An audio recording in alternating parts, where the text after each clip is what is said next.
Di bumi ini, Tuhan menciptakan manusia, hewan, dan tumbuhan. Tetapi Tuhan hanya memberikan kesempurnaan pada manusia, yaitu akal dan pikiran. Mengapa sih seperti itu?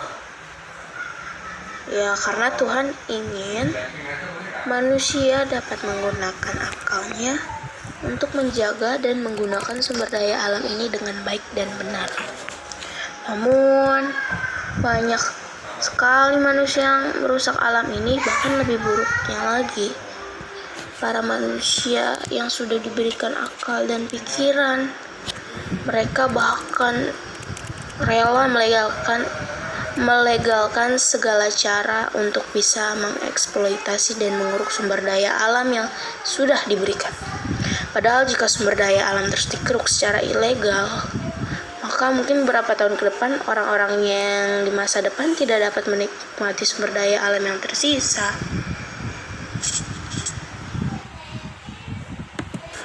Untuk kita tahu lebih lanjut, apa saja sih sumber daya yang Tuhan ciptakan di dunia ini? Sumber dayanya yaitu mulai dari flora, fauna, pertambangan, isi perut, dan lain-lain. Namun, kali ini kita akan membahas tentang himbauan dan cara-cara melestarikan flora dan fauna. Nah, di dunia ini kaya akan keberagaman hayati yaitu flora dan fauna. Flora yaitu tumbuhan dan fauna yaitu hewan. Persebaran flora dan fauna tergantung dari faktor yang mempengaruhinya. Jadi, setiap daerah yang memiliki tipikal ekosistem yang berbeda, garis khatulistiwa, iklim yang berbeda akan memiliki kekayaan flora dan fauna yang berbeda juga. Halo, nama saya Kiran. Saya dari kelompok 1 biologi. Saya membaca SAHA 3, yaitu ada beberapa cara melestarikan flora dan fauna, yaitu 1. Membangun tempat perlindungan. Beberapa hewan dan tumbuhan yang sudah rentan punah perlu dibangun tempat khusus sebagai suaka alam dan suaka marga satwa, seperti Balai Suaka Marga Satwa Ujung Kulon yang merupakan tempat khusus untuk melindungi kawan badak bercula 1 yang sudah sangat sedikit jumlahnya. 2. Membangun tempat rehabilitas.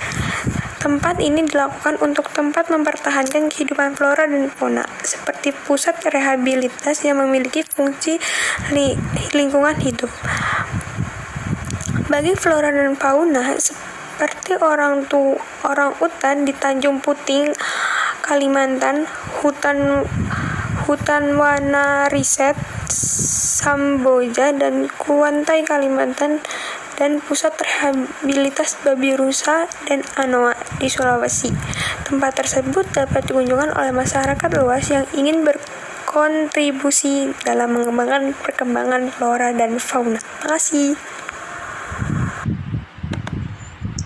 3. Menerapkan program pembangunan berkelanjutan.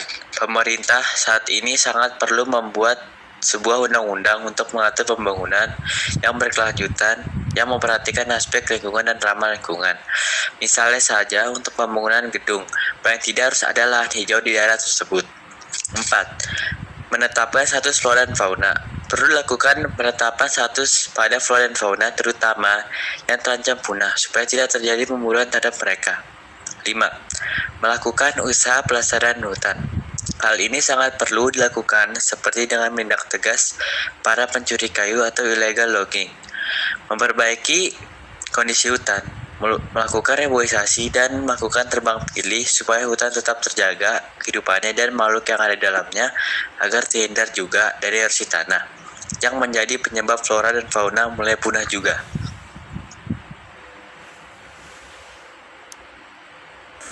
6. Melakukan usaha pelestarian biota perairan.